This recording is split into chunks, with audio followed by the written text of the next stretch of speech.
உன் மகனாக நான் மாற வேண்டும். கன்னி தமிழால் உன் எழில் கூற வேண்டும்.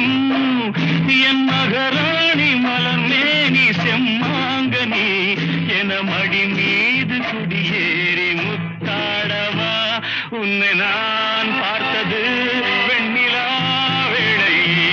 உன் வண்ணங்கள் கண்ணோடுதான், உன் எண்ணங்கள் நெஞ்சோடுதான்.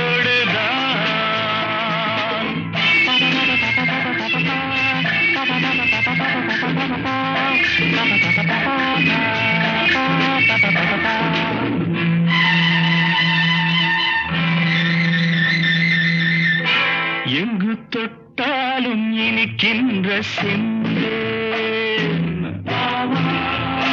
உன்னை தொடர